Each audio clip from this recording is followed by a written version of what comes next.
नमस्कार दोस्तों, एक बार फिर से स्वागत है आपका स्टडी विद एके में। मैं हूं अनिल कुमार।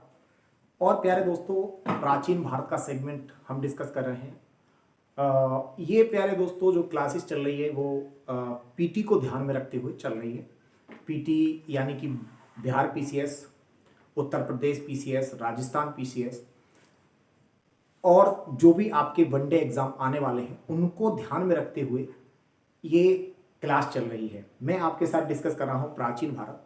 और दोस्तों, मैंने प्राचीन भारत को एकदम स्टार्टिंग से स्टार्ट किया है और बहुत ही धीरे धीरे बड़े जो महत्वपूर्ण पॉइंट्स हैं उनको हम डिस्कस कर रहे हैं, जहाँ से क्वेश्चन आने के पूरे चांसेस होते हैं उन सेगमेंट्स पर हम फोकस कर रहे हैं। तो प्यारे दोस्तों, मैंने आप प्लेलिस्ट बना हुआ है, आप प्लेलिस्ट देख सकते हैं।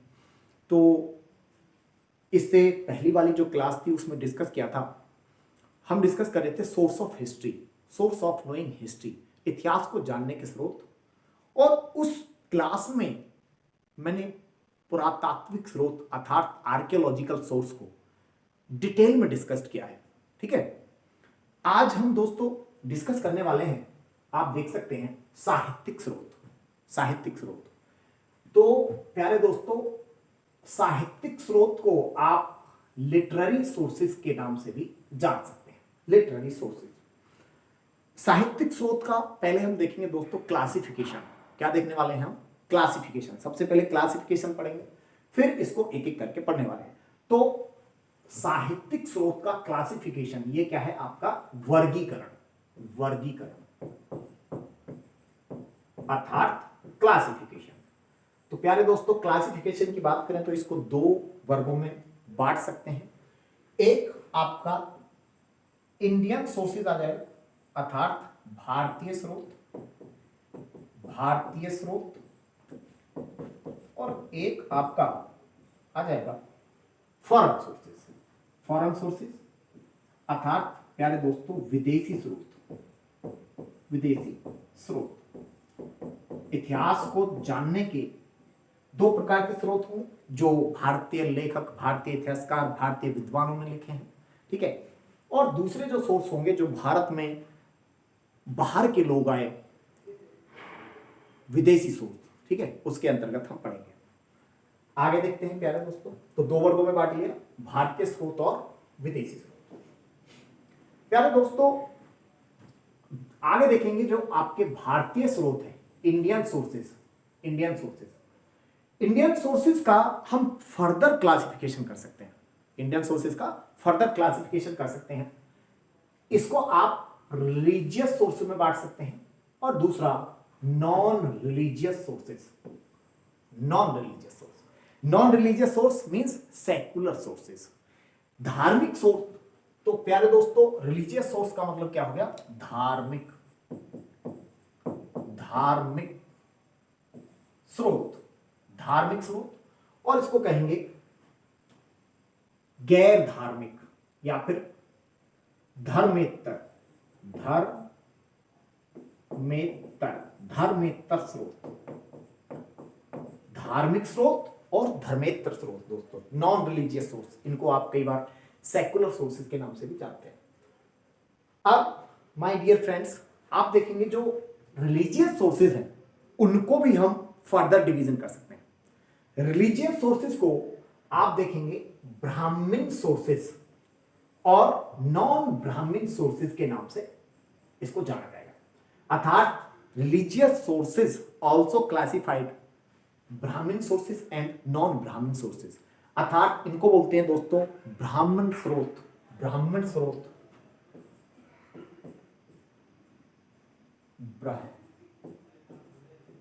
ब्राह्मण स्रोत या फिर ब्राह्मण साहित्य। ठीक है, और इसको बोलेंगे ब्राह्मणोत्तर, ब्राह्मणोत्तर साहित्य। ठीक है, नॉन ब्राह्मण सोर्सेज।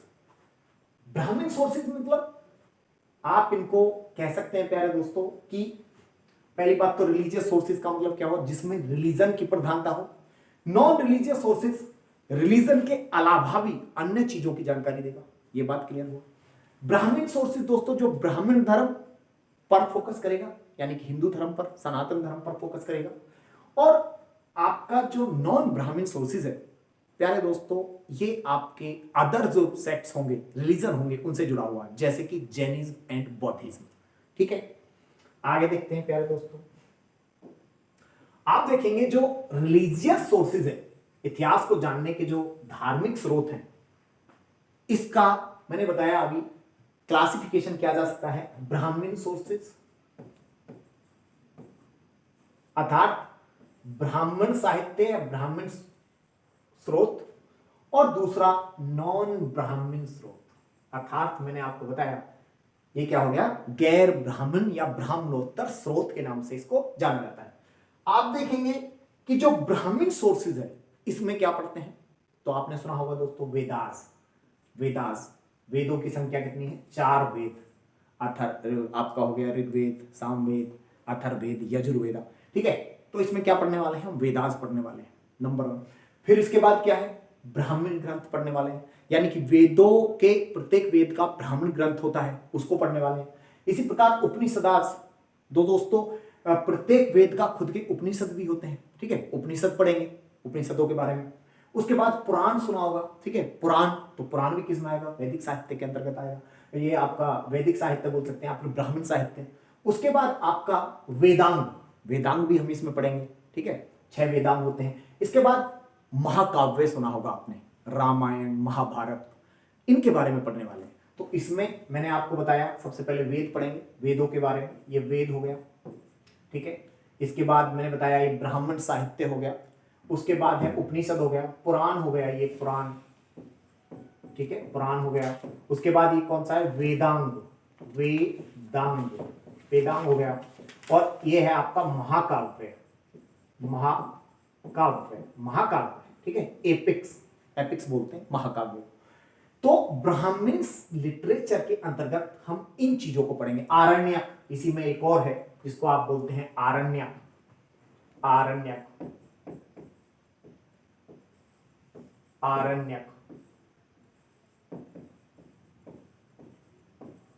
आरण्यक इसी में पढ़ेंगे प्यारे दोस्तों। ठीक है, देन आप इधर देखेंगे जो कि नॉन ब्राह्मण सोर्सेज है। नॉन ब्राह्मण सोर्सेज मतलब जो ब्राह्मण धर्म से अलग है। तो इसमें कौन कौन से पढ़ेंगे हम, जैन स्रोत। क्या पढ़ने वाले हैं, जैन सोर्सेज। ठीक है, और इसके बाद आप देखेंगे बुद्ध लिटरेचर अर्थात एक तो हो गया जैन साहित्य और एक हो गया बुद्ध साहित्य। तो 2 चीजों को पढ़ने वाले हैं हम, जैन साहित्य, बुद्ध साहित्य। तो आप इसमें जो जैन साहित्य की अगर हम बात कर रहे हैं प्यारे दोस्तों, तो जैसे आपने सुना होगा जैन साहित्य को कहा जाता है, पहले तो सबसे पहले यही क्वेश्चन आता है कि भाई जैन साहित्य को क्या कहते हैं, तो आगम कहते हैं। आगम किसको बोलते हैं, जैन साहित्य को। भगवती सूत्र आपने सुना होगा। ठीक है, परशिष्ट पर्वन सुना होगा आपने, है ना।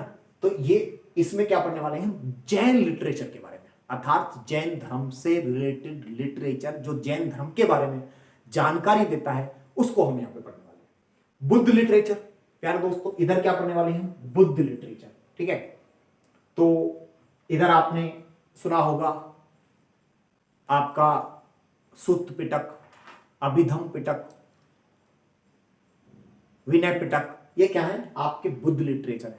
अंगुत्तर निकाय, खुद्दक निकाय, महावंश, दीपवंश, ये सारे के सारे क्या है, बुद्ध लिटरेचर है। तो इसमें हम बुद्ध लिटरेचर को पढ़ेंगे, सेपरेट हम वीडियो बनाएंगे इस पर अलग अलग। ठीक है, तो प्यारे दोस्तों आज हम जो पढ़ने वाले हैं रिलीजियस सोर्सेस, पहली बात तो मैं बताता हूं भारतीय स्रोत में जो रिलीजियस सोर्स है, रिलीजियस सोर्स के अंतर्गत ब्राह्मण सोर्स, और ब्राह्मण सोर्स के अंतर्गत मैं स्टार्ट कर रहा हूं आज वेदास।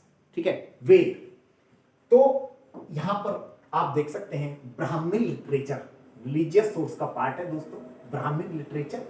और ब्राह्मण लिटरेचर के अंतर्गत हम पढ़ रहे हैं वेदास। ठीक है, तो वेदों की बात करें तो प्यारे दोस्तों पहली बात तो वेद, सबसे पहले क्वेश्चन पूछा जाएगा कि भाई जो वेद है इसका अर्थ क्या होता है, मीनिंग क्या है, लिटरली मीनिंग क्या है, अर्थात वर्ड मीनिंग क्या है। तो वर्ड मीनिंग इसका होता है दोस्तों ज्ञान। ठीक है, वर्ड मीनिंग क्या हो गया, ज्ञान अर्थात नॉलेज। नॉलेज क्या हो गया इसका वर्ड मीनिंग। इसका दोस्तों जो कंपोजर है, कंपोजर बोल सकते हैं, है ना, या फिर आप इसको रचनाकार बोल सकते हैं, ठीक है। तो कौन हो गया, असेंबलर बोल सकते हैं इसको, ठीक है, कंपोजर। कौन हो गया, संकलन करता दोस्तों माना जाता है महर्षि वेद व्यास को, इसका संकलन करता माना जाता है, किसका, वेदों का। रचना का काल प्यारे दोस्तों, वेदों को कब लिखा गया था, तो वेदों को लिखा गया था दोस्तों वैदिक काल में। और वैदिक काल की अगर हम बात करें तो वैदिक पीरियड जो था इसका, वैदिक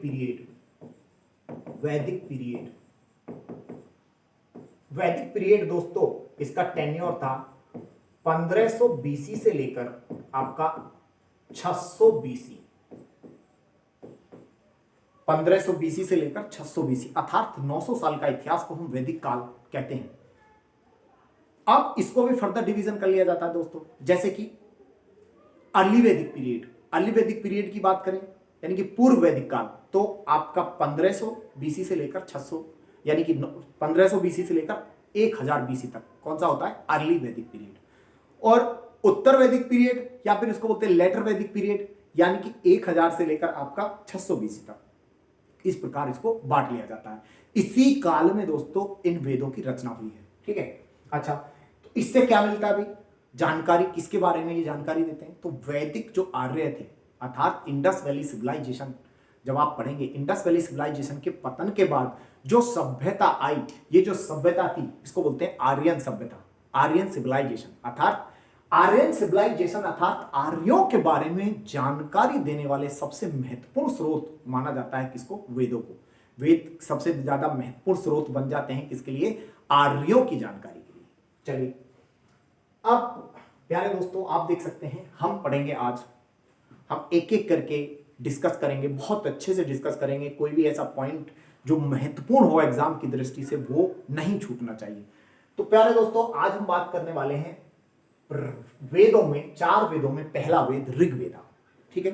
ऋग्वेदा की अगर हम बात करें दोस्तों, सबसे पहली बात तो यह है कि ये सबसे ओल्डेस्ट वेद है। ये क्या है, सबसे पुराना प्राचीनतम वेद है, ठीक है। इसमें टोटल 10 मंडल है, इसमें टोटल क्या है, 10 मंडल्स।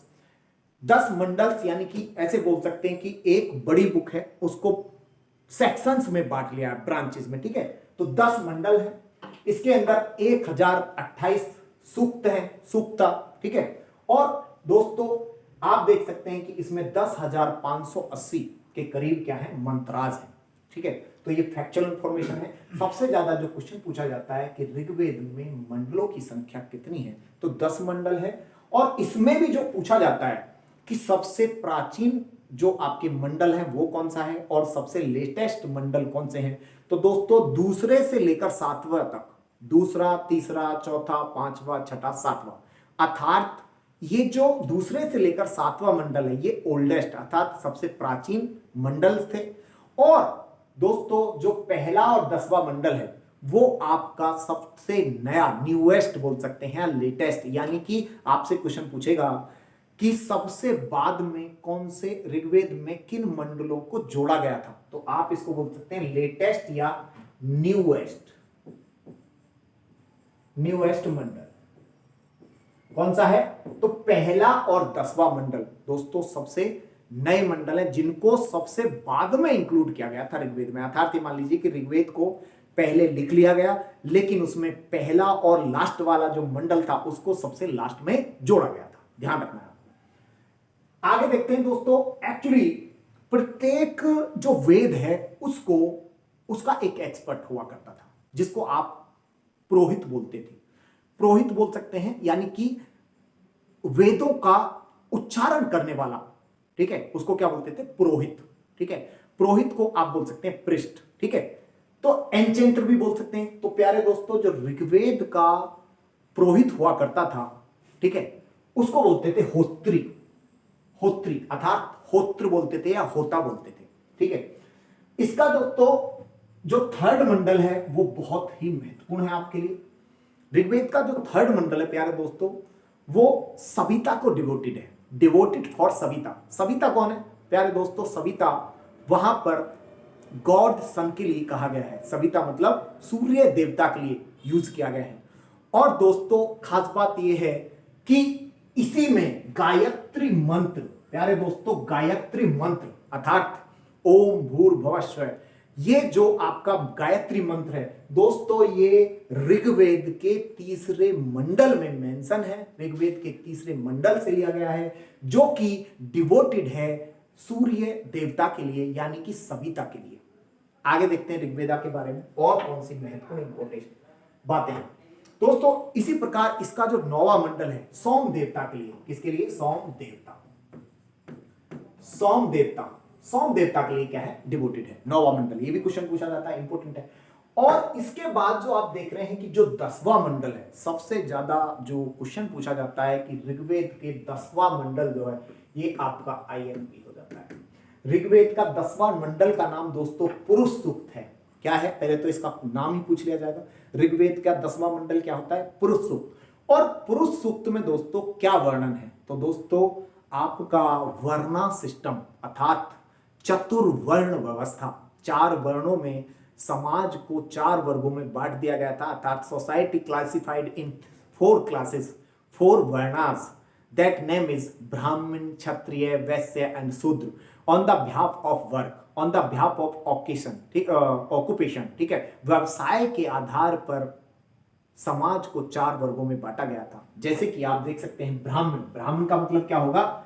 इसका काम होगा, सबका अलग अलग काम बांट दिया गया था। ब्राह्मण का काम है ज्ञान प्राप्त करना और लोगों को ज्ञान देना, यज्ञ कराना, ठीक है, यानी कि शिक्षा पाना, प्राप्त करना और शिक्षा प्रोवाइड कराना समाज में, और आपका यज्ञ करना, ठीक है, पूजा पाठ कराना, है ना, ये इसका काम था। इसी प्रकार जो क्षत्रिय था ये एक योद्धा वर्ग हुआ करता था। योद्धा वर्ग, योद्धा मतलब समाज का प्रोटेक्शन करना, समाज की रक्षा करना, समाज का संरक्षण करना, ठीक है, प्रोटेक्टर ऑफ द सोसाइटी इसको कह सकते हैं। और जो वैश्य हुआ करते थे दोस्तों, इसका मतलब है व्यापारी, यानी कि आपका बिजनेस क्लास, ठीक है, ये यानी कि आर्थिक आवश्यकताओं को पूरा करता है किसकी? समाज की। और दोस्तों जो शूद्र था उसको बोला गया कि ये समाज के तीनों वर्गों की जो अन्य वर्ग हैं इनकी सेवा करेगा, society, serve of the society या फिर serve of the 3 above classes, ठीक है। तो इस प्रकार, लेकिन दोस्तों ये जो वर्ण व्यवस्था था उस टाइम पर ये किस पर बेस्ड हुआ करता था? तो ये आपका बेस्ड था शुरुआत में, ये इसको उत्तर पूर्व वैदिक काल में इस व्यवस्था को लाया गया था, लेकिन ये किस पर आधारित था? कर्म पर आधारित था। लेकिन पूर्व वैदिक काल में दोस्तों इसको आपका जाति पर बेस्ड बना दिया गया, और जाति पर बेस्ड जब बनाया गया तो आप देखेंगे कि जो निम्न वर्ग है, ठीक है, उनका शोषण किया जाने लगा, ठीक है। तो इसमें जो है ये किस पर बेस्ड हो गया? अब ये जाति व्यवस्था पर आधारित नहीं था और ये कर्म पर आधारित था, ठीक है।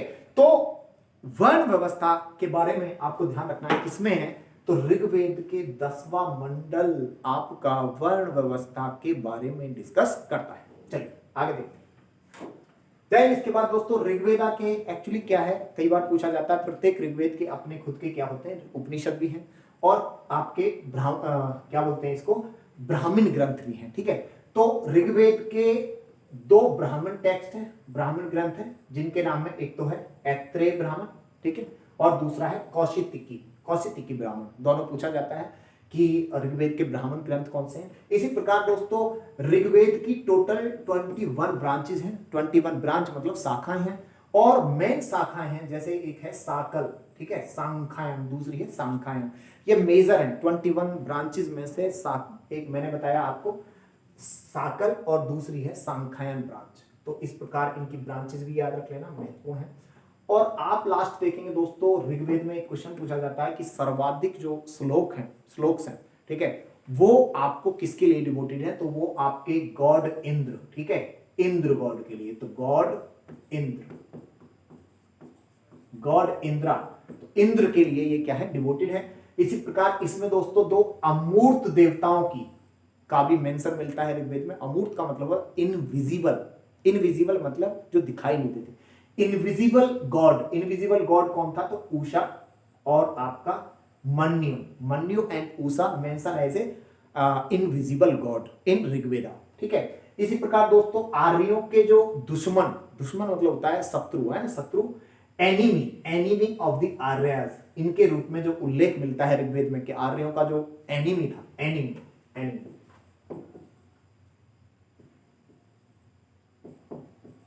एनिमी ऑफ आर्यास, तो उसमें आप देखेंगे पणि, आर्य और दास। तो आर्यों के दुश्मन या कि शत्रु के रूप में किसका उल्लेख किया गया है, तो आपको याद रखना है पणि हो गया, आर्य हो गया और दास हो गया। तो प्यारे दोस्तों आप देख सकते हैं कि इस प्रकार आज हमने डिस्कस किया ऋग्वेद को, ठीक है। पूरा का पूरा जो ब्राह्मण ग्रंथ हुआ था उसमें से ब्राह्मण ग्रंथ में हमने किस प्रकार से वेद को स्टार्ट किया और वेद में आपका ऋग्वेद को स्टार्ट किया।